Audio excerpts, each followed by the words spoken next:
Hi, good evening mga kabayan. Ako, pasensya na po kayo na atrasado tayo pero ito na po. Ito na yung pinakakabangan natin. Welcome to our live session po ngayon dito sa Facebook and sa YouTube.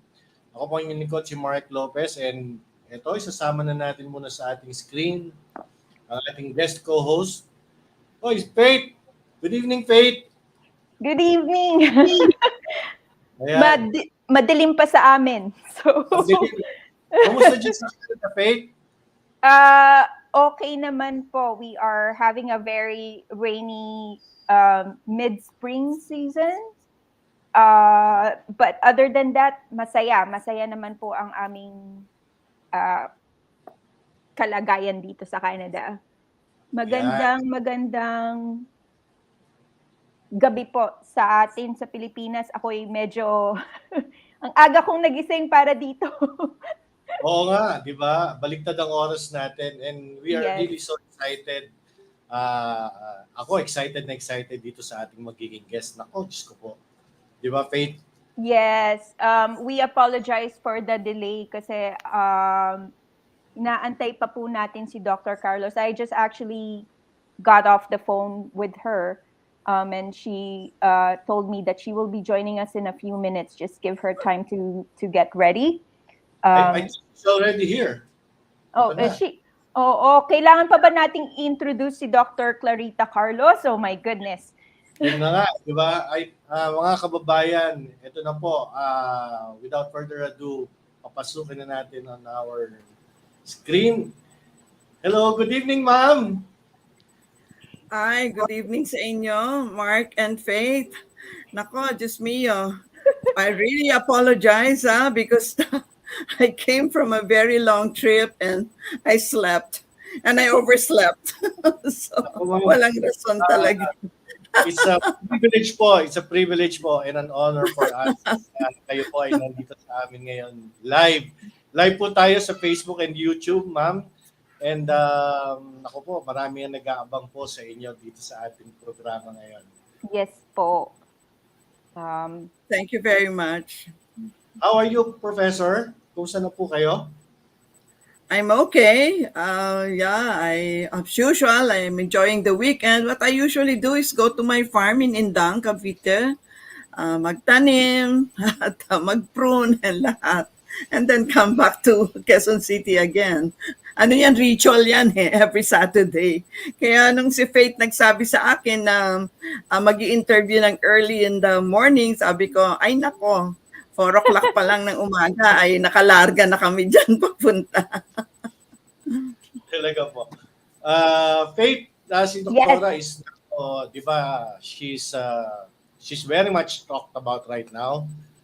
Yes. Si Professor is laman lagi ngayon ng mga headlines. And recently, our President-elect mentioned po ang name ni Professor Carlos as one of those that is being considered for his forthcoming yung cabinet niya, no?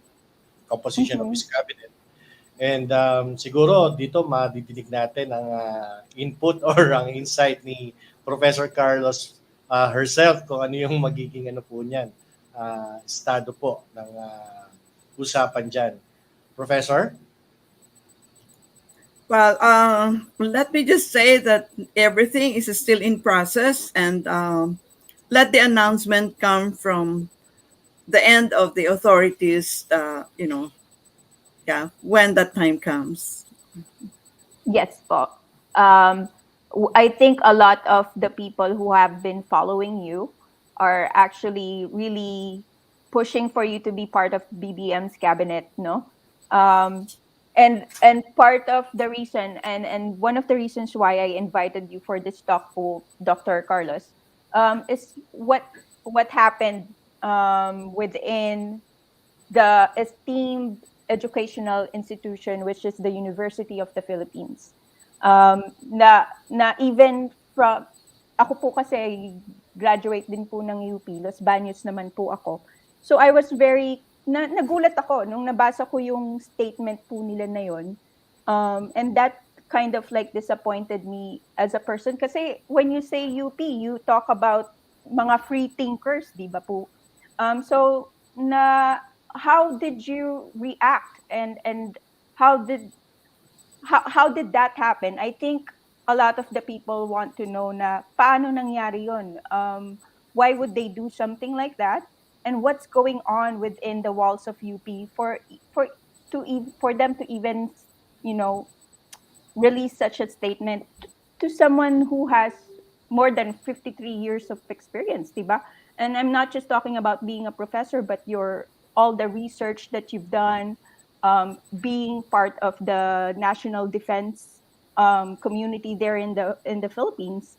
So how did that affect you? How what can you say about that issue? So if you would just let the people know. Well, okay. Let us just truncate history because there's a lot of details, and I don't think your program has enough time to listen to it, nor would you have the interest to listen to them.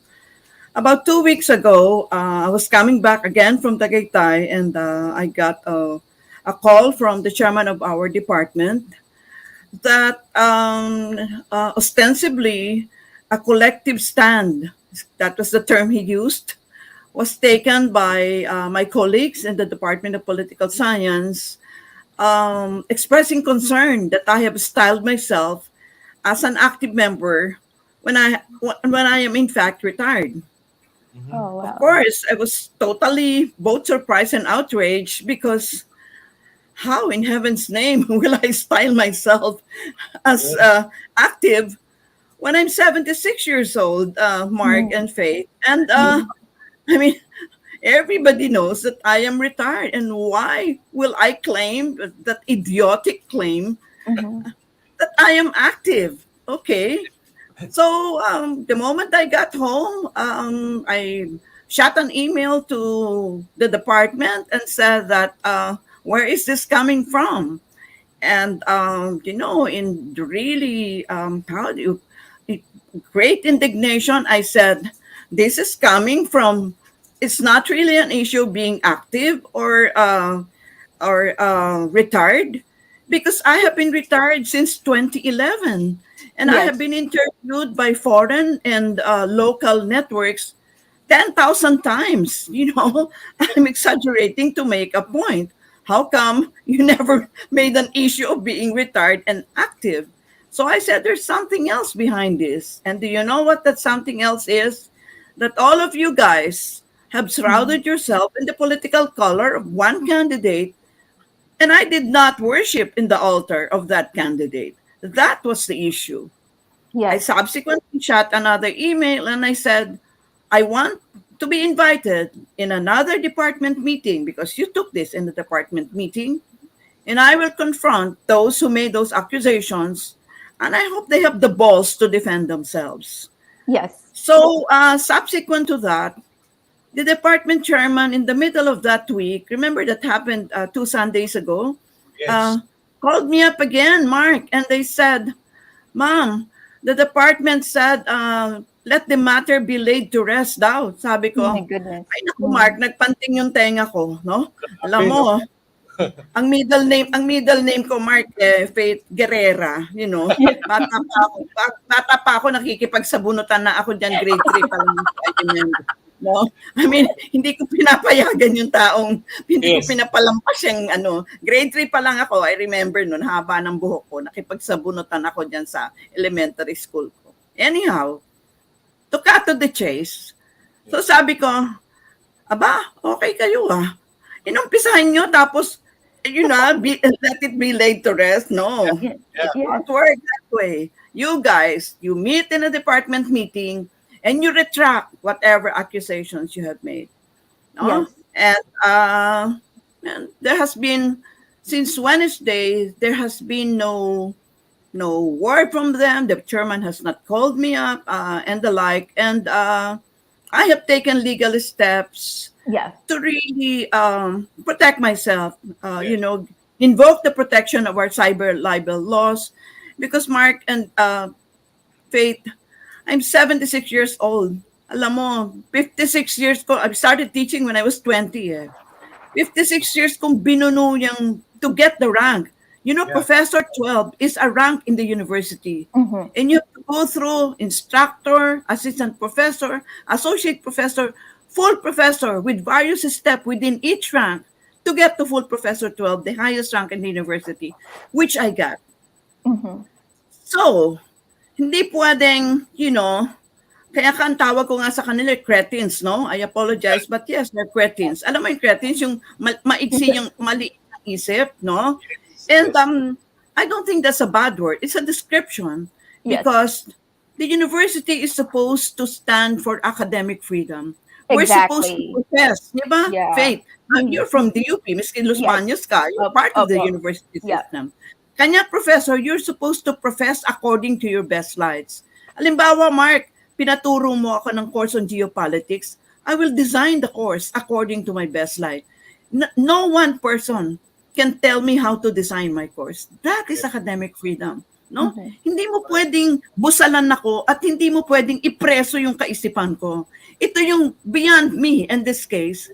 This is the bigger implication of what happened. So, hindi ba, Faith Mark, nakita nyo, nag-post-post sila nyon for the first seminar live in the life of the department. I've been there since 1967 eh. Ngayon lang nag-post-post dyan. Bakit? Yeah. Gusto nilang pakita na wala ako sa listahan. Siyempre wala ako sa listahan dahil retired na nga ako at hindi ako nagturo online dahil Yeah. gusto ko nagturo, naglalakad ako and hindi akma sa akin yung online. And our appointment as retired is every academic year. So, siyempre, 2 taon na akong hindi nagtuturo. Siyempre, wala ako sa But, ang point, Mark, ibig mo sabihin, yung nandun lang sa roster niya, Yes. pwedeng kausapin? Yes. Hello? Correct. Yun Professor, po. Oo. Yeah. Is it really just, politics ang dahilan? Because I cannot really understand how can they go to this extreme measure or this move of theirs na to cancel you, all because of politics. Is it really about that?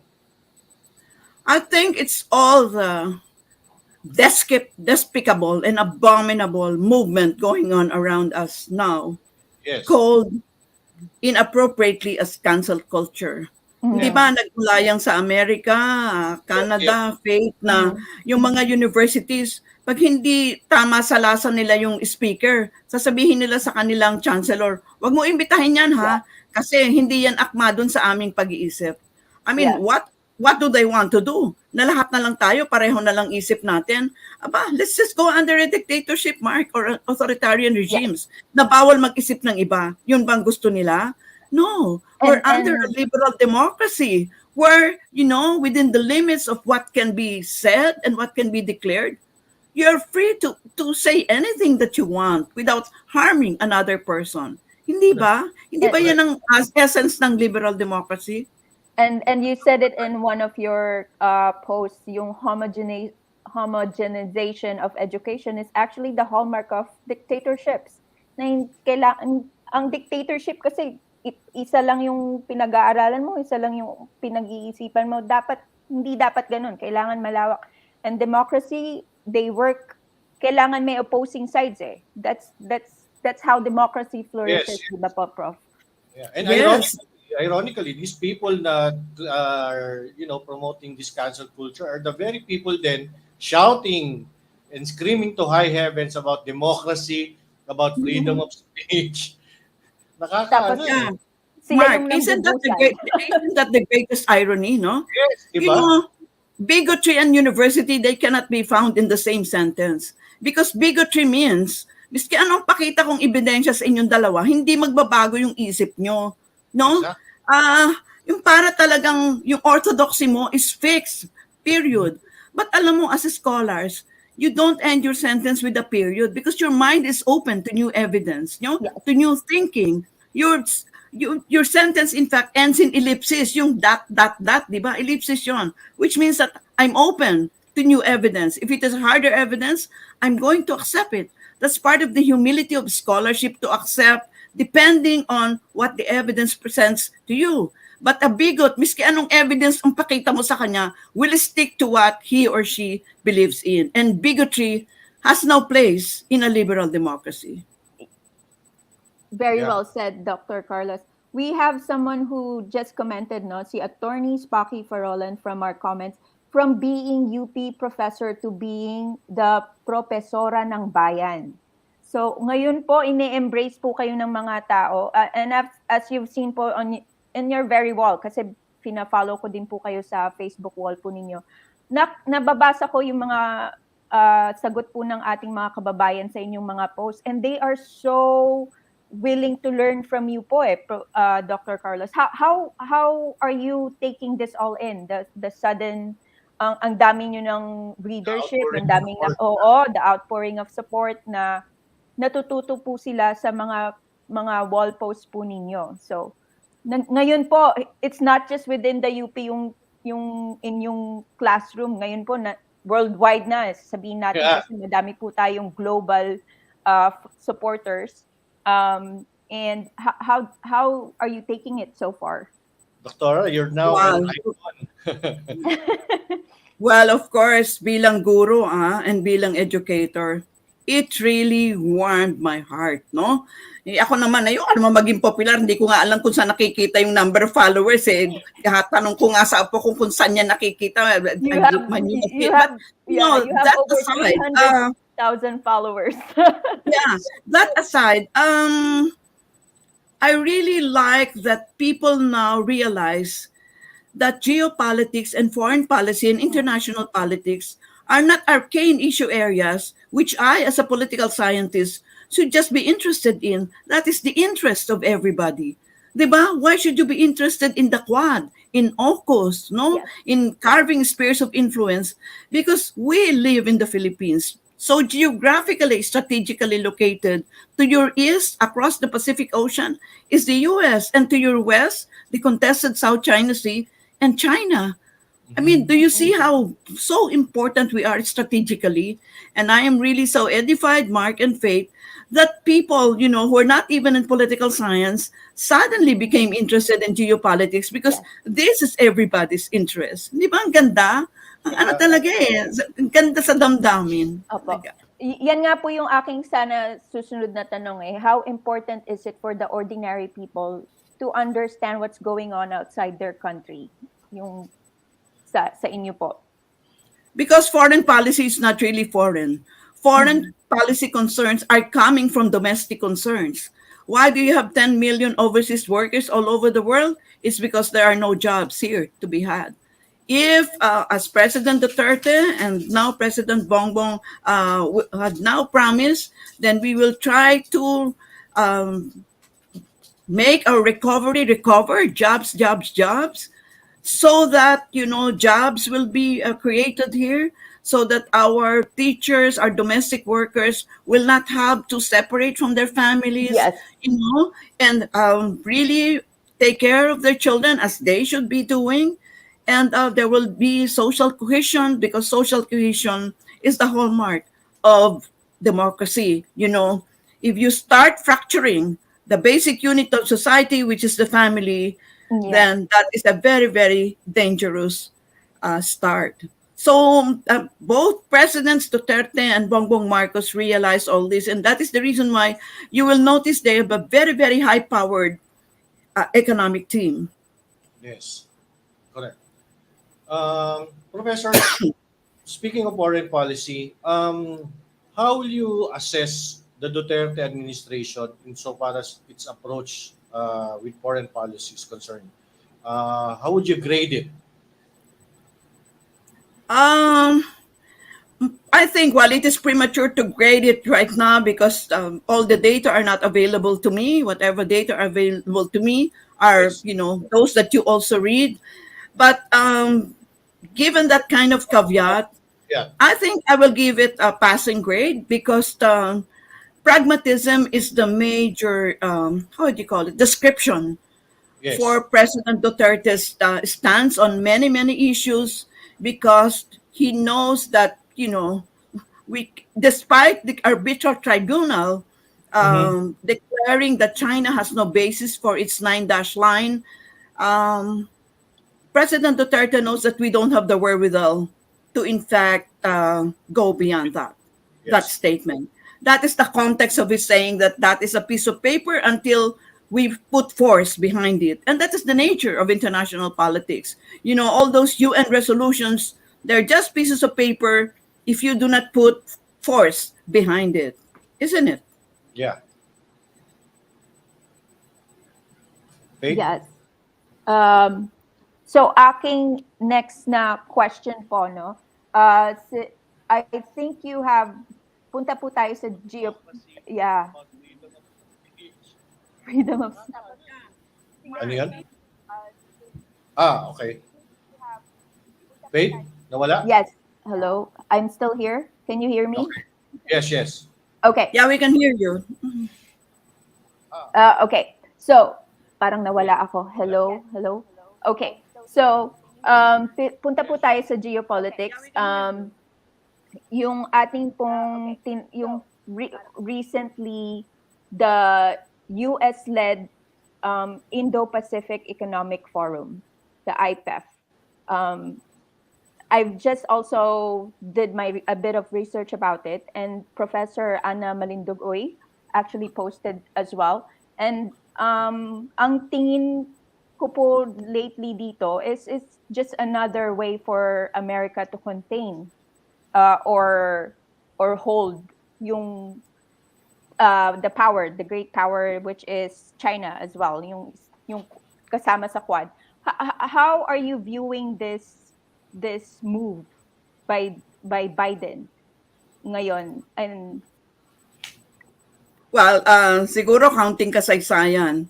Yung quadrilateral kasi that was formed many years ago, although they did not flesh it out until all these things are happening, including Ukraine.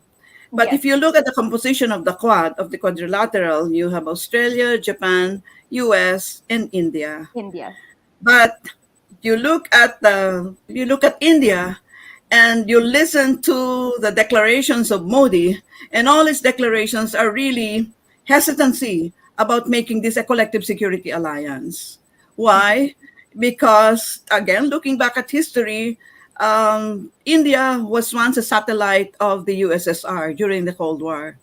It buys its military equipment from Russia, including missiles, up to today. And therefore, it is dependent on its defense material, its security material from Russia. And there's a very, very deep relationship between India and Russia. That is why India demands to make the Quad a collective security alliance. The more likely collective security alliance would be AUKUS, composed of Australia, US, and the UK, because the first kind of cooperation that they had is really cooperation in the field of nuclear-powered submarine. Now, I can't remember what year the RCEP was established, was spearheaded by China. The work of the RCEP is to make this entire region a free trade area. Tariff and non-tariff barriers will be put down so that there will be a movement of goods and services. Now, a lot of the allies, if you will notice, they just met some time back, a few days ago, the ASEAN-US, where our Secretary Locsin represented our country. And that was really a response to many, many clamor to US here from the region saying that, oh, what are you offering? You're really just offering only a military framework. What about the economics of it? Yes. And so the economics of it, Faith, is really the Indo-Pacific economic framework. I also read the context of the framework, and yes, it's full of intentions. And yes, if they want it as an alternative free trade framework in the region, then why not? No, but to date, I cannot now remember how many free trade systems, organizations we have in the region. You have the APEC, you have so many, and they are overlapping. And believe me, it's like a spaghetti kind of trade arrangements. And now the countries don't know which ones they are committed to and at what level and at what scope. Talagang nakakahilo na sa dami ng mga economic organizations. Ayun, nagdagdag pa itong Indo-Pacific Economic Framework. Yeah. And then you posted as on that note, no, the push to have an ASEAN parliament na Yes. yeah. Ako parang bakit may European Union? Dapat sana sa atin din may Asian Union or something like that. Kasi as you Dapat, said, kanya meron a bit akong na. proposal to have ASEAN Parliament. By the way, meron akong librong sinulat diyan towards an ASEAN Parliament. Sapagkat we already committed to the ASEAN Economic Community, it's ongoing, to the ASEAN Political Security Community, and to the ASEAN Social and Cultural Community. Ang community, ibig sabihin, you go beyond being 10 separate sovereign countries and you link together in a web of relationships, economic, political security, socio-cultural components of your lives as ASEAN 10. And that needs a legal framework because each one of these ASEAN countries has their own national legislatures, isn't it? Our Congress cannot legislate for ASEAN 10. Myanmar Congress, any one of the legislatures of ASEAN 10 cannot legislate for the group. Only an ASEAN parliament can provide the legal framework for regional undertakings. Nag-commit na tayo eh. Lagyan mo na lang ng legal framework. Yan yung ASEAN parliament. Is this really something, Professor, that you would want to push for the BBM administration to pursue? Yes. In fact, even when I meet President Bongbong Marcos, I will gift him with my book on the ASEAN Parliament. Wow. Ma'am, And, what's the title of your book po? Towards an ASEAN Parliament, Issues and Challenges. Yan, Kaya lang, Faith, hindi yan available sa popular bookstores kasi wala naman kaming salapi, Mark, na i-print yan. Kanya parang ilang piraso lang pinrint namin. Ilabas natin, Professor, dito Ilabas natin. Post na lang natin. Yung page. Lagay natin sa Amazon para global ang reach. Pero, Professor, nabanggit mo nga yung challenges. Bukod dyan sa binanggit niyo po about yung Asian Parliament push, what do you see as the biggest challenge that the BBM administration is going to be confronted with when it comes to foreign policy? What will be the very first siguro nila or what will be that strategic initiative that they have to undertake in the first 100 days of his administration? Yeah, it may not be political, but it's also economic. And that would be the challenges connected with the rival claims in the South China Sea. Why?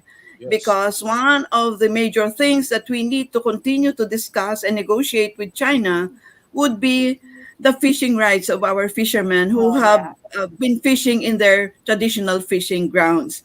That's the reason why there is a book which I am writing right now, which is in search of a regional fishing agreement. Kasi ang feeling ko, i-set aside muna natin yung territory and sovereignty kasi sobrang sobrang pinapaglabanan and mamamatay na tayong lahat and we will not see the end of it. I-shift naman natin sa what I call the low politics area, Mark, ng isda. No? Ibig sabihin, wag na lang, hindi pwedeng isang bansa lang yung nagsasabing, bawal ka mga isda, dito, ganyan-ganyan. Ba't tanungin mo naman kami? Sapagkat yung isda naman na nahahango mo sa'yo, parang pinanganak sa Palawan. Alam mo yun, Mark? Parang, parang isang galunggong, may parang hindi ka ata makakuha. No? And so, I think that negotiations will always bring about the best results instead of shooting at each other and killing each other, which should not be the way to do things. And so I believe that if we talk about fish, we bring in our fish experts, then they are going to talk about when are we going to fish, when are we going to have a fishing holiday, where are we going to fish, which kinds of fish. Alam niyo yung mga nitty-gritty niyon, detalya, yun ang gusto kong mailagay sa regional fishing agreement. And why is it important to start with fish? Kasi yung fish ay konti yung pag-aawayan natin. Umpisahan muna natin yun, by which time we plant trust, confidence, goodwill, friendship even, so that when the more sensitive issues come to the table, for discussion, meron na tayong tinanim na magandang damdamin sa isa't isa, hindi ba? Yun ang low politics to high politics philosophy. from the ground po talaga. Really, ang ganda po ng inyong sinabi. Especially now, I think it has been forgotten that as a country, no, we are an agricultural and fisheries nation talaga. Doon tayo kilala noon eh. And it's only during Duterte's time medyo na-realize ng tao how much we need to help our farmers and our fisher folks. So meron po Yeah, ba and tayong I think yan yung ating advantage, 'di ba, Professor, na yung the fishing, yung ating territory, yung ating pinasasakupan. Talagang nasa atin din yung rich fishing grounds. And yun yung gusto ko sana nga talagang, what is it that we can really parlay as our parang strategic advantage insofar as when we try to negotiate. Kasi hindi naman tayo militarily capable. Wala naman talaga tayong military strength. Although, thankfully, uma-upgrade na po tayo in terms of our military equipment and all. But still, Professor, talaga yung what really should be our strategic advantage and what is it that we can really parlay when it comes to the negotiating table with the other countries? Well, Mark and Faith, we are such a fortunate country, and we stupid people don't even realize that. Yeah, I know. We're the fifth, huh? Number Yes. 5, most mineralized countries in the world. Yes. And itong mineral natin ay hindi lamang yung mga ganyan-ganyan na mga minerals. No, we have chromite, we have gold, silver, nickel, anything and everything that is needed for industrialization and for electric vehicles for that matter. Yeah. If we harness this properly, and we have millions of professionals like you and me, scientists, engineers, architects, doctors, put together the natural resources and the human resources, in no time at all, we will be an economically developed country. And not only that, we can in fact ambition, as President Bongbong Marcos had declared in one of his speeches, to be the leader of Southeast Asia. Yan ang talaga ang aim ni President Marcos. Alam nyo, because I wrote my PhD dissertation on President Marcos and President Magsaysay, talagang lunod na lunod ako sa data dito sa dalawang presidente na to. Dahil dalawang binunuyang dissertation ko. And alam mo yun, si President Marcos, pag nag-uusap yan during the ASEAN, hindi yan nagbabasa. Sineset aside niya yung kanyang, anong pangalan nere? Yung kanyang speech. Extemporaneous palagi. Yes. And pag nagsalita si Marcos, walang nagsasalita. No one can have any word edgewise, including Lee Kuan Yew. As a matter of fact, ayon sa pagsasaliksik ko, si Lee Kuan Yew ilang beses nagpupunta rito sa Pilipinas. Yeah. The advice of President Ferdinand Edralin Marcos. Alam mo, kasi ang dali-dali namang sumira ng tao. 21 years of Marcos. Ayun, admittedly, merong military and police atrocities. Documented yan. But that is at the whole of 21 years. Yeah. There is the first term, 1965, 69, the second term, the martial law years, the post-martial law years. Hindi ba? Hindi mo pwedeng, isang suklay gagamitin mo sa 21 years. This is what I'm saying. I'm labeled as a Marcos apologist. Ang sinasabi ko, let a team of scholars, bakit scholars? Para wala kang dog in the fight. You have no skin in the game. Let a team of scholars look at the data, look at the numbers, and i-report nila yun. Thank you for that question, because now I have a chance to tell you to please read Gerardo Sicat. Gerardo Sicat was the economic czar for a good part of the Marcos regime. And if you read his, meron siyang truncated, meaning sinorte niya, parang ilang pages ba yung parang 49 pages, no? I continue to read that, no? Properly footnoted, ang hahaba ng mga footnotes niya sa mga sources. And napakaganda na yun ang sinabi tungkol sa mga economic gains ng Marcos regime. Not only economic gains, bureaucracy, bureaucratic reform, agrarian reform, foreign policy, health, agriculture, and the like. Hindi mo pwedeng isara yung mata mo dyan, Mark. Kasi yan, data eh. Anyone wants to contest the data, hanap sila ng counter data and we will look at them. Hindi ba? That's the way to go. Di ba? Yeah. And pinag-uusapan nga ngayon, di ba, Professor, yung about historical revisionism. Oh my gosh, yeah. Related to that, yan yung ano nila ngayon that ang fear nila ngayon or ang pinopropagate nila ngayon na issue is that Babaguhin daw natin ang ating history. di ba yung parang eto na ngayon daw ang pagkakataon ng mga Marcoses to revise and to put in their story na ito yung kinakatakot nila. I think their fears are not grounded. And I had discussed this with then Governor Bongbong Marcos when I brought the National Defense College there 22 years ago. And I said exactly the same thing I said a while back. Why not ask a team of scholars, always scholars who do not have an agenda, except to worship in the altar of science and follow the scientific procedure, to undertake this and let them come out with the pluses and the minuses and let us see what the conclusion would be at the end. All fully documented. Anyone who wants to contest that must show counter data. Otherwise, they should shut up, no? Kasi kung sinabi mong 20, sabi niya, 0. Magbungguan yung ating claim, gano'n naman ang siyensya eh. Natitignan natin kung sino yung merong pruweba. Siyempre, yung may pruweba is the one that will stand. Kasi, hindi naman to chismisan at palakasan ng boses at sigaw, di ba? No. This is about the contest of scientific claims. And that is what it should be. I'm not a Marcos apologist or apologist for anybody, no? But I am a scholar scientist and I know the strictures, the rigor of science. Pag nakita mong yung data, ganito yung rice production, ganito yung shortfall on this date, i-report mo siya. Pero wag mong sasabihin sa 21 years, failure lahat. I don't think that's acceptable, no? Di ba? Yes. And martial law lang talaga yung issue nila. Actually, yung martial law, atrocities na sinasabi pa nga nila, yun ang lagi nilang nilalabas. But really, it's beyond that, di ba, Professor? Talagang it's more than martial law. Yun nga sinasabi mo na 21 years of the Marcos regime. Yes, it is. We are not diminishing the importance of the military and the police atrocities. They're there. No, na-apekto pati pamilya ko, mga classmates ko, and yes, that is fully documented. But they have also to document the other parts of the story. Yes. Kasi let me tell you something about history, no? Those of you who have been to the Hiroshima Museum sa Japan, makikita nyo talaga, magtatayong balahibo nyo when you go to that museum. Talaga ako nung nandun ako, iyak ako ng iyak kasi mababa ang luha ko. Kasi it's the story of the victimhood of nearly 200,000 people who will reduce to cinders, no? Dahil dun sa pagbagsak ng atomic bomb sa Hiroshima and Nagasaki to end the war. Tignan nyo yung istorya niyan sa Washington DC, ang makikita nyo, yung eroplano nagbagsak ng bomba, yung Enola Gay. Kasi Enola Gay yung pangalan ng lola ng pilot, no?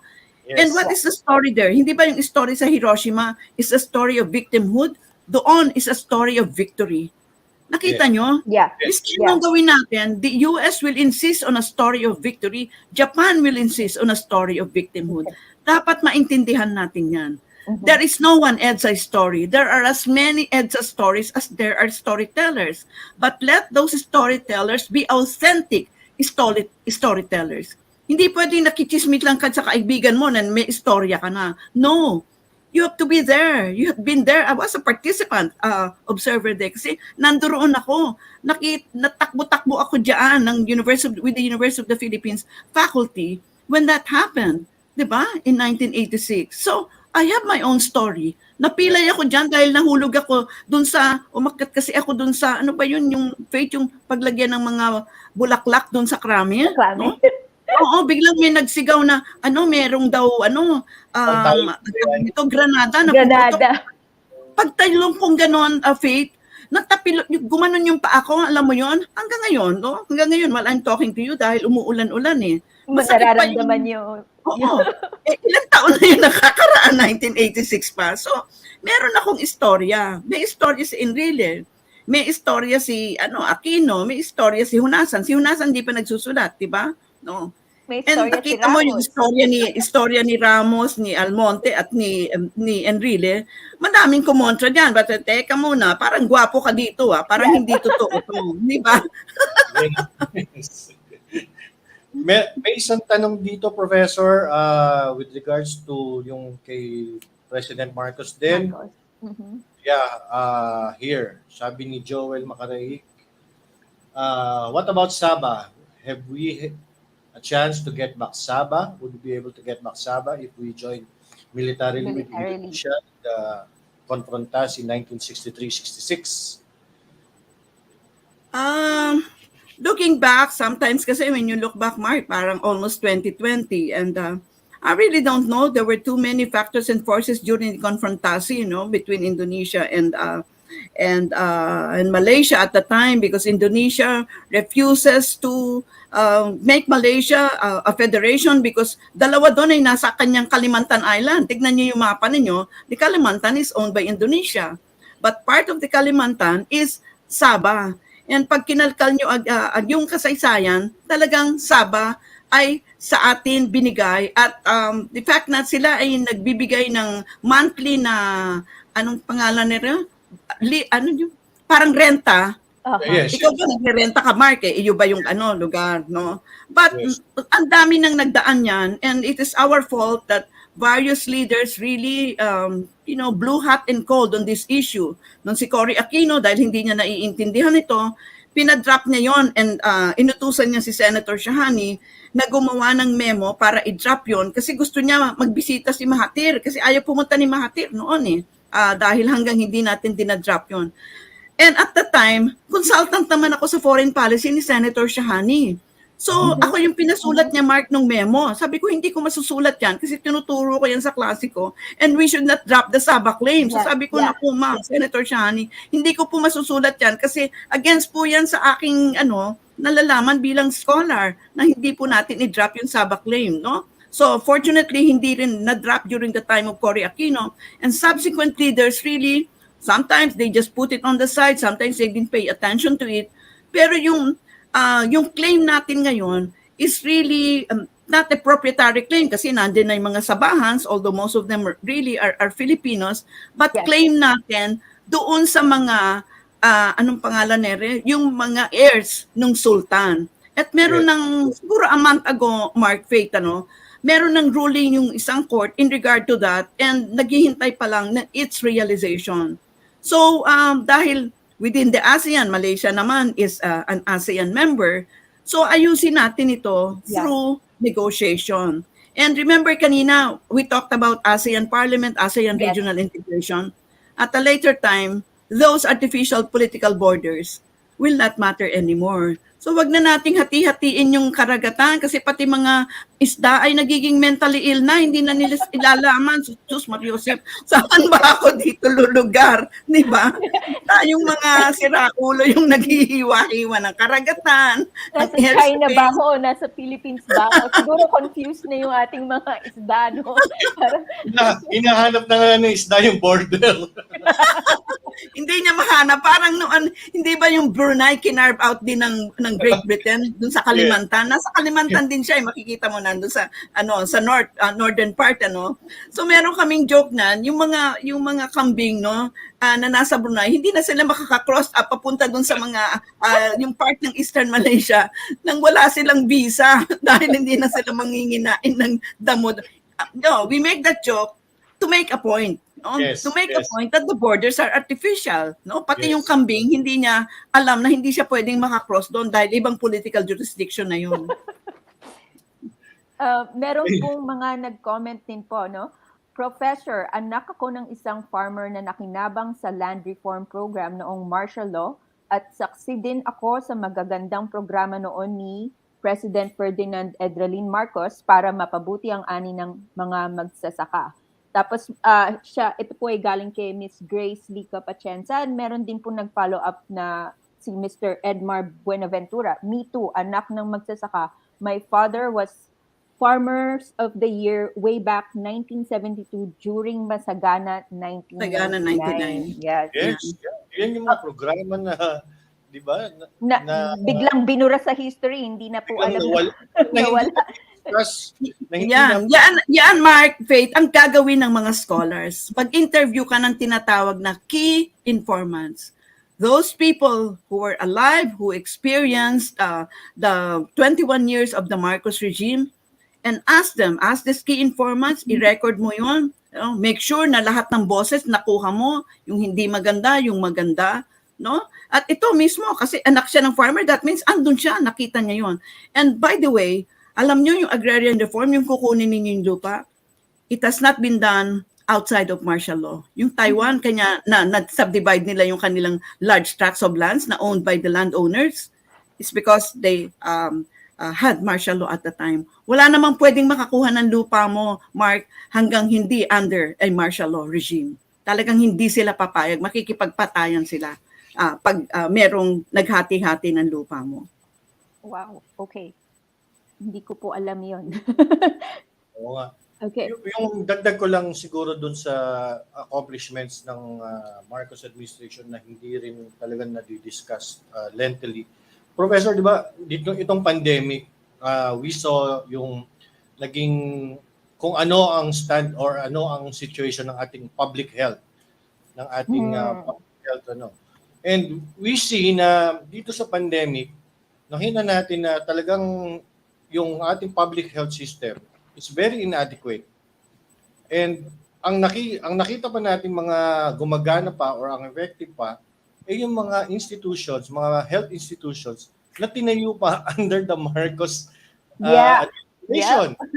I mean, yung RITM na supposedly the equivalent of our Center for Disease Control sa US, ito si Marcos administration accomplishment na wala na hindi nga na-improve yung RITM after Marcos na supposedly dapat yun nga ang CDC natin pero pinabayaan after Marcos.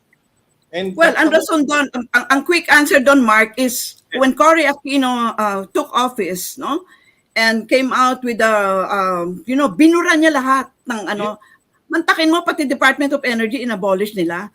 Anything na Marcos, binura nila. And lahat ng mga pwedeng mag-continue sana na inumpisahan na 21 years ago ay hindi nila ginawa. But you look at many of the presidential decrees and LOIs, letters of instructions, they are still there. They are embedded in our RAs, no? And alam mo, siguro a small story ng in 1973 sa Development Academy of the Philippines sa Tagaytay, part ako nung bata pa ako noon part ako nung apat kaming trainers ng Career Foreign Service Development Program. Kasi gusto ni Marcos ng ating mga ambassadors ay talagang they're so steep, talagang they're swimming in foreign policy analysis. Dapat sila nagre-represent. That's the worth of the first Career Foreign Service Development Program. And eventually, nung ako nga ay naging consultant ni Senator Shahani, yan ang naging ngayon Foreign Service Institute. Nagtulong ako noon bilang consultant ni Senator Shahani to craft that law. Si Senator Shahani gumawa ng law na yun creating the Foreign Service. Nakita mo, nag-spin away yung dating training program, naging siyang institution, which is what we have now. Training our diplomats, no? Training our young FSOs, yung bagong pasok, yung bagong pasa ng FSO, no, Foreign Service exam, who come in as FSO 4 and all the way hanggang maging chief of mission sila. Hindi ba ang ganda nun? Yung dating training program, nagkaroon ng kaganapan sa isang institution. That is what Marcos wanted. Meron siyang seso. Alam nyo, talagang dudugo pati tenga ninyo to get a seso accreditation.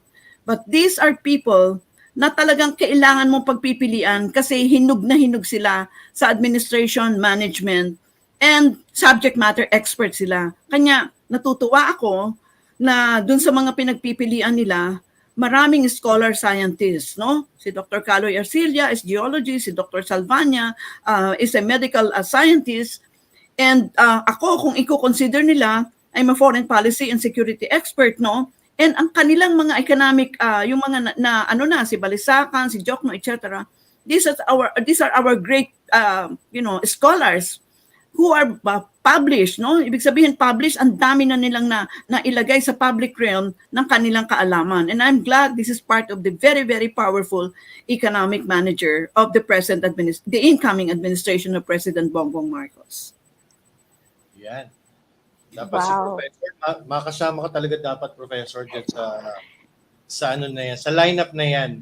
A lot of our people are commenting on that na sana nga si Professor will be included in the cabinet malaki po ang may tutulong nyo, especially sa ating foreign policy. Oo, Mark. Tungkol dyan, pag ako'y in-offer ng position na yan, bakit hindi? Kasi yun ang area of research ko and expertise. Bakit hindi? Yun. Huwag tayong complain sa gobyerno natin, patapos Yeah. pag sinabing, sige nga, magsilbi ka, tapos sabihin mo, Yeah. ay, teka. Hindi magsilbi ka, Sus Mariosep, di ba? Yes. Yan. Faith? Yeah. So, Dr. Carlos, na-mention po kasi natin ang mga magsasaka, no? Meron tayong, meron po ba tayong balita tungkol sa International Rice Research Institute? Kasi yan din po yung isa sa mga projects noon na nabitawan. And meron pong nagtatanong, may nagsabi po na ASEAN countries partially owe IRI for their current food supply. Yes, that is absolutely true.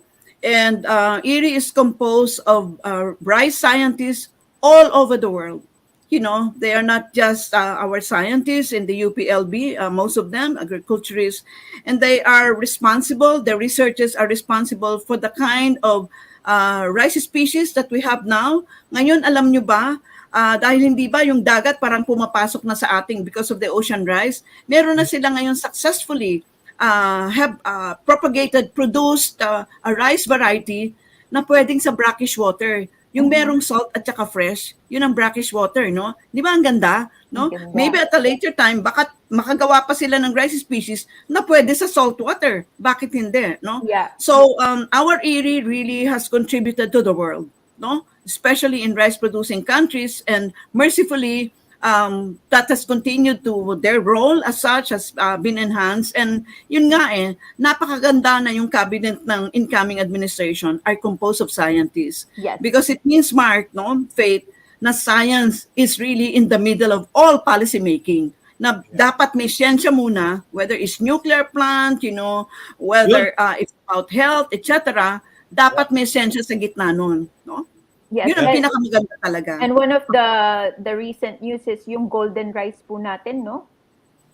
Before we are going to start importing it. That's very good news. Yes. Yeah, ang maganda sa atin kasi, no, talagang napihon na natin na bagamat ang dami talagang mga deficits, mga limitations, dalawang bagay yung napaka-importante, dalawang S, seed and soil. Bakit ka ba, Pate, na puro rice naman ang inaano mo dyan pagka tinest ko yung soil mate, dapat pala paminta yung tinatanim mo. No, hindi ba? Kaya yung mga agriculturist natin, dapat sabihin, ako, Pate, tumigil ka ng kakaganyan. Oo. And diba? Having visited, I also visited Mindanao, which is dati ang tawag natin sa Mindanao is the fruit basket of the Philippines. Napaka-rich ng ating soil in Mindanao. In fact, when nag-iikot ako doon, people were telling me, we can feed the whole of Philippines and even global, na kaya nating mag-produce kung meron lang po tayong maayos na sistema, agricultural system. And yung transport natin, we can even import all the way. Japan is one of our, particularly yung bananas and pineapples natin, no, nakakarating yung mga products natin doon. Ang mahirap lang yung pag gusto nating padala dito within the western side dahil wala tayong means to yung transportation from the Philippines to the west, medyo mahirap. Sana maayos natin yun. Ang tinatawag dyan, Faith, I'm sorry, yung value chain, no? Yeah. Si Manny Piñol, yung dating agriculture secretary, no? Kasi yung team ko, consultant niya makikita mo talaga na pag yung value chain ay na-break, talagang talong-talo yung fisherman o kaya yung agriculturist o yung farmer. Bigyan kita ng example, no? I'm sure, so napunta ka na pala sa Mindanao, talagang napaka-rich ng Mindanao. No? Yung orchid industry ang mga natin. isda doon talagang sobrang ang lalaki at ang sasarap at ang mumura, no? Yeah. Di ba? So, now bakit hindi sila makarating sa Manila pagdating dito napakamahal na. Mahal na. Halimbawa sa Palawan, nagpunta kami doon sa Coron. Sus Mariosep, alam mo ba yung lapu-lapu ba yon? Yung mahal, yung ginagawang escabeche? Parang nagpunta kasi ako, katabi ng hotel namin yung palengke, Mark. 100 pesos ang per kilo, kung maaari lang bitbitin mo yan sa aeroplano na ano. Dahil dito, more than 1,000 yung malalaki, no? Sa sobra. Bakit? Ito yung nanghahango yung farmer. Paghango niya, kailangan niya ipagbili agad. Pagbili, Faith oo. at Mark. Kasi Yes. wala siyang refrigeration. Mhm. Masisira eh. Masisira. Wala siyang refrigeration. No? Bakit walang refrigeration equipment?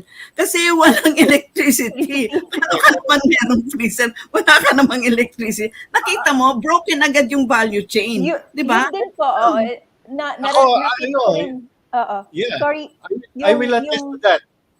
Yung ating mga coconuts din kapag ani ng mga magsasaka, tatawid sila ng bundok-bundok. Ang hirap, nakita ko po yun, wala, tas pagdating nila sa daan, hindi na fresh yung, so kailangan kung sino na lang yung unang bibili, yun doon na nila ibebenta, which kawawa po talaga. Nakita ko po yun first hand, no? Actually, ako, yung experience ko nga sa Palawan, nabanggit nga ni Professor, yung bumili rin kami ng isda noon dahil nung nagtatrabaho kami noon sa isang oil company. Ang laki-laki ng isda na pinabili namin. Tapos sabi ko, 200 pesos yung binigay ko. Sabi, ito 200 pesos na itong napakalaking isda. Hindi po, ito nga, may sukli pa nga po kayo. Oh my gosh! Binigyan mo ako ng sukli. Nako, Mark, pero siguro, a happy part of that story, unti-unti nating nakikita na yun sa ating coconut industry, hindi lang yung kopra-kopra na palagi nating ginagawa ngayon, meron na tayo ngayon mga value added. I'm sure nakita nyo na yung virgin coconut oil, no? Oil. At nakita nyo, ang kailangan lang natin ma-promote, i-package natin, no? Like kanina, hindi ba galing ako sa Indang? Katakot-takot ang ngayon, yung langka, ang lalaki at ang mumura, no? Pero those of you who have been to Thailand, nakita nyo kung paano nila pinackage yung langka na ginawa nilang yung sweetened langka, yung parang kundol na sobrang ganda, di ba? Sobrang packaging. Pumunta ka sa Amerika, ewan ko fake yan sa Canada, no? Hindi pa ako napunta kasi sa department store, Supermarket. Hindi ba? Wala kang makikita diyan Philippine na langka. And yet, sobrang sarap ng langka natin, lalo na yung abuyog variety, yung sa Leyte, is the sweetest in the world, by the way. Hirap the po sweetest, kami dito. the sweetest. Minsan nga po, ang nakalagay sa mangoes namin, Philippine mango, pero galing po ng Mexico. Oo, at saka hindi ba? Hindi ba ang pangit ng lasa? At saka parang puro sinulid? Parang gamot. Parang lasang gamot po siya. So, at saka mababala ang ngipin mo kasi puro sinulid. Ano nga ba yung fiber? Yung fiber po. Yung mangga. Di ba? Marketing, sabi ni Mark, sabi mo din Faith, market mo siya at alamin mo yung market mo. Yan ang role ng ating ambassadors, no, sa 68 embassies, 126 consulates.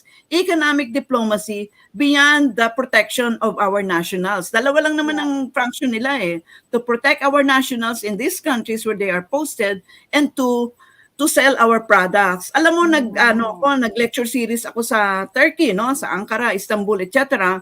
3 weeks ako doon And alam mo ba, nakita ko doon, Mark, yung ang liit-liit na pineapple, ganito na siguro dito sa atin, di natin papansinin. Parang 350 pesos. Okay, so sabi ko, ambassador natin, Weng, ito palang pwedeng destination ng ating pineapple, ba't natin hindi ginagawa? Mahal na mga Turks yung sabi ni Weng, gustong-gusto nila yung pineapple dahil ang tamis no? Sabi niya, ay nako ma'am, pag sinabi ko sa iyo yung horror story, yung isang agency diyan, ang pangalan NEDA, parang years nang inuupuan niyang economic agreement, yung legal framework. NEDA, hello. Diba? Shout out po sa mga taga NEDA. Isang example lang yan, Mark. I'm sure magkakaroon na naman ako ng kaaway nito. Kanina nabanggit niyo, Professor, yung nuclear program na inumpisahan din ng Marcos administration at isa rin to sa mga kinatay nung administration that came after. Do you see the BBM administration now pushing for nuclear? Yes, as a matter of fact, nung minute ni President Bongbong yung South Korean ambassador, sinabi niya, kasi ang South Korea really use nuclear energy, no? Alam mo ko sa yung Westinghouse na yan, pag kinalkal niyo yung kasaysayan, it was compliant with international standards. international standards. But isa yan sa mga hinawi ni Cory Aquino at pinahinto niya. Tapos yung mga claim nila na siya ay nakatungtong sa isang fault, no? Alam niyo ba yung buong Japan ay nakatungtong sa is a whole Maraming fault. volcanic island. And yet, Yeah. I'm sure alam niyo, well, except for the Fukushima accident na which happened recently, ay talagang nuclear energy. Doon sila nakalin sa depend on nuclear energy. Nuclear energy is a source of energy which is carbon free, which is one of the commitments we made to the COP26 and yung Paris Agreement ng 2015. We should consider it, no? Kung hindi akma sa atin, then hindi. Yan ang maganda sa siyensya. Pakinggan mo ang siyensya. Total, sabi na ng South Korea ay tutulong sila. At ngayon kasi yung nuclear energy, Mark and Faith, hindi na itong malalaking meron ng mga smaller, no? Now will deliver the same power of nuclear energy, which in the medium to long run would really be so inexpensive relative to energy coming from fossil fuel or even renewables from the sun, from the wind, and from biomass, etc. So, i-contest natin yung scientific claims. Again, nakita nyo, science palagi nasa sentro. No? Kailangan yung mga scientifico will say. Kaya si Caloy Arcilla is a nuclear scientist. No? So si Caloy will say, together with other Filipinos who are nuclear scientists, ito, according to international standards ng IAEA, we are compliant. Kasi international standard niyan. Hindi sila magbibigay ng go signal na, sige, operate mo yan kung hindi tayo internationally compliant. Kasi napakaraming danger ng getting energy from nuclear power plants. Di ba? Yeah. Ayun. And one of the things, Professor, na isa sa mga accomplishments ng Duterte administration is yung Build Infrastructure Program. And this is something that a lot of people are also looking at na gustong dapat makontinue ng BBM, ng incoming BBM administration. What is your take on this? And kasi isa pa sa nire-relate nila dito, bill, pero nabaon naman tayo sa utang, blah, blah, blah. Ganyan. What can you say about this? Yan kasi ang parating tira eh. Yung meron daw tayong napakalaking utang. Yeah. Oo. Yes. Guys, tulad nating lahat tayo may utang. Hindi ba? Kaya lang, ang problema, mababayaran mo ba, Faith, yung inutang mo, Mark? Ganyan, lahat ng bansa may utang. At yung utang na yan, ay talagang hindi mo mababayaran ng buo nan. Roll. Ang importante, nangutang ka, sinabi mo, mag-build ako ng isang dam, no? Mag-build ako ng ganitong airport o kasi harbor, etc. Ilagay mo yung inutang mo dyan. Kasi yan ang magkukontribute sa economic growth. So, mabuti na banggit mo yung Mark, yung build. Kasi yung research team ko has been engaged and continues to be engaged to date, no? With Secretary Tugade, and kami tumulong gumawa ng transport roadmap to 2050. Nakita mo yung planning period, yung projection period, 2050, which means abuna ako noon at yung pa yung part ng ng roadmap. Dahil talagang kailangan mo ma-continue yan, yung ports, airports, railway, transport. Kasi dugtong-dugtong yan eh. It should be intermodal, it should be integrated, 'di ba? Hindi pwedeng pagbaba mo ng barko, maglalakad ka pa ng dapat andyan na yung susunod, andyan na yung bus mo o kaya andyan na train mo. Nakita niyo sa ibang bansa, sa Japan kasi madalas ako nandoon. Pagbaba ko ng eroplano ko, andyan na ilang steps, andyan na yung train ko. Agad will take me to Tokyo. 'Di ba? Pagdating ko dun sa Tokyo, andyan na yung aking taxi. Kung meron man 'yon, darating naman ako sa hotel ko. 'Di ba? Mobility is a human right. Is a basic human right. Kanya ama ka, Mark, hindi pwedeng i-discanso 'yan kasi nakasalang ngayon sa legislature yung roadmap na tinulungan na namin na i-craft, no? Yung roadmap, transport roadmap to 2050, no? Kanya nga maganda na siguro na sinabi nila para mag-continue 'yan. Bakit hindi tanungin si Secretary Tugade kung po pwede mag-serve pa a few more years, no? Yeah. Kasi, ewan ko, kasi magka-age kami ni Secretary Tugade, pareho kaming, and mukhang sabi niya noon na, last ng meeting namin, parang 2 weeks ago na, parang nag-aal sa baluta na siya, pero ewan ko, he can still change his mind, di ba? Kung talagang kailangan. Pero he's still working until this very day. Tuloy-tuloy pa rin yung kanyang mga bisita sa mga projects. and all. Nako, Mark, walang Sabado at Linggo dyan. Kanya, nako, Sus Maria Josep. Yes. If I can tell you that, no, walang Sabado at Linggo sa kanya. Faith? Kaya nga po, dapat if you are going to serve in the government, ang narinig ko pa kay Prof. Ana Malindog Oynon is, you really have to have a sense of sacrifice. Kasi talagang buhos oras para sa bayan, lahat ng energy mo mapupunta sa trabaho. So, yun. Oh, tama ka. Kasi, Faith, nung naging president ako ng National Defense College, when 1998, up to 2001, parang hindi ko nakita yung bahay ko during the daytime. At lumaki yung mga apo ko, hindi ko nakita man lumaki na lang sila bigla. Parang ganon. Yeah, pero yung sacrifice kasi, siguro wag natin sabihing sacrifice. Kasi ang democracy, participative eh. Yes. Dapat nakasawsaw ka sa pag-unlad ng bansa. So, wag tayo aatras pag inoferan tayo, sasabihin, hindi ako pwede dyan.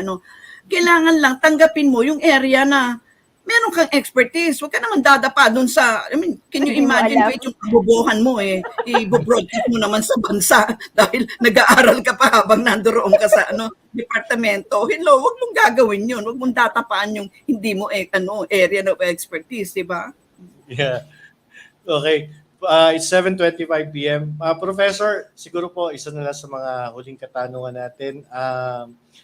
Looking forward, the first 100 days of the Bongbong Marcos administration, what do you see as the three, siguro bigyan natin ng tatlo, issues that the BBM administration should focus on?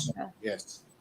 Okay, it should be jobs, and jobs. Yun. That is the reason why, and President Marcos, Bongbong Marcos also articulated this when he said that upwards of 70% of our employment come from micro, small, and medium-scale industries. Sabi niya, mag-iisip sila ng tax holiday together with these economic managers, magbibigay sila ng subsidy para umahon itong ating mga small and micro. Yan yung mga, Mark, yung may mga tatlong empleyado, 5, 10, ganyan.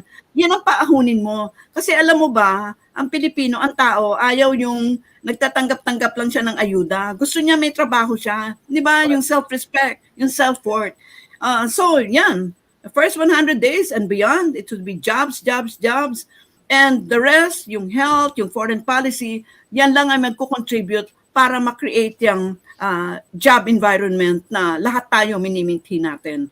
And that will be the source of our economic growth. And yes, ang ganda nung sinabi ni President Marcos nung na-proclaim siya, please help me push the economic development and prosperity of our nation. Lahat po tayo ay sumama na sumagwan sa kanya. No? Let us all, weigh in on the future of our country. Isa lang ho bansa natin, isa lang ho atmosphere natin, no? So, sana po, kaya nga unity, na-notice ko talagang Faith, yan ang parang nagpanalo sa kanila eh. Yes. Dalawa lang eh, yung recovery ng economy at unity, hindi ba pa ulit-ulit, no? Halos na-bore ka na nga, but they just keep on pounding on two themes. Wala silang mahabang listahan, just two themes, unity and economic recovery. And I think that would, as I said, I'm much more ambitious. We will become an economically developed economy in no time at all. And we can be the leader of Southeast Asia. Well said. Very well said po. Yeah. Yes. Anything to add? I think ang nakikita ko lang talaga sa chat room natin is for a lot of encouragement for Dr. Carlos to, if ever you are offered the position within the Marcos administration and it is within your expertise, sana daw po ay tanggapin po ninyo. Yes, tatanggapin ko. Bakit hindi? Yan. So mga kababayan, ito po again, Professor Clarita Carlos live dito po sa ating Facebook page and also sa YouTube channel natin. Maraming salamat, Professor, at kami po ay talagang galak na galak at kami po ay privileged so much to have you in our program. Thank you very much, and meron po ba kayong gusto sabihin sa ating mga kababayan na nanonood ngayon sa atin? Marami po tayo ngayon kasama rito from all over the world. Yes. Yeah. Dito sa Pilipinas, mga kababayan natin sa ibang bansa rin po. Well, saludo ako sa ating mga citizens na nag-participate sa ating recent activity, a hallmark of democracy, which is election and the rotation of our leadership. Nakita natin na tayo ay talagang akma na maging citizen ng isang liberal democracy. Pagpatuloy po natin ito, syempre magkakaroon talaga ng bungguan ng ideas, no? Pero sana wag na lang lumampas sa bungguan ng ideas and palagi, because ako ay isang scholar, lagay po natin ang siyensya. Let us put science in the middle of our lives. Marami pong salamat, Mark and Faith, sa inyong pag-imbita sa akin. Anytime po, Dr. Carlos, if we are open, i-message nyo lang po kami. And Yes. we can have another talk kasi I Yes. feel like a lot of our followers, a lot of Mark's followers would want to hear from you again. Thank you very much. Maraming salamat. At good evening sa inyong dalawa. Thank you po, Ayan Dr. po, Carlos. mga kababayan. Yes, good evening and thank you very much again, Professor Clarita Carlos. We look forward po seeing you in the Bongbong Marcos administration. Maraming salamat po again. Ayan po mga kababayan. Faith, thank you very much. At maraming salamat po sa lahat po ng mga sumuporta sa atin. Maraming salamat po sa lahat na nakinig sa atin ngayon programa. And again, maraming salamat kay Professor Clarita Carlos. What a very productive evening. Thank you so much, Mark, for giving us this opportunity. No, ang swerte natin to have nakapanayam natin si Dr. Carlos today. Yeah. So, ulitin natin ito, Faith. Yeah. And siguro, let's try to make this like a regular thing na let's try to interview a lot of the prominent people. Yes. Who would be I mean, I think this time we want to really look forward na makita natin yung ating leadership, yung binigyan natin ng napakalaking mandato, the overwhelming mandate that we gave to this leadership na ma-address yung mga gusto natin, yung desires natin, yung aspirations natin. Yeah, for ourselves and for our country. Yeah. Importante din kasi I think that's what our goal naman talaga is to reach out to the people, na hindi lang yung mga nasa posisyon yung pinakikinggan ng gobyerno. Importante tayong makinig tayo sa Filipinos overseas, our OFWs, yung ating mga simpleng mamamayan na nakikinig at naka-follow sa atin.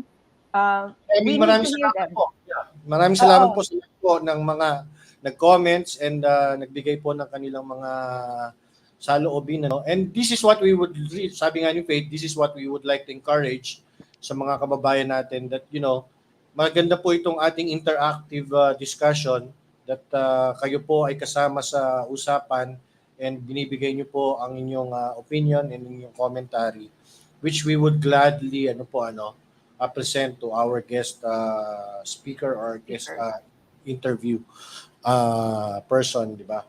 So yan. At, salamat from Canada. Hello mga Filipinos dito sa Canada. Low-key ako dito. May mga nakikita akong mga taga-Pilipinas, pero tahimik lang ako. So, with that, mga kababayan, thank you, Mark. Thank you, Faith, and God bless everyone. See you again in our next program.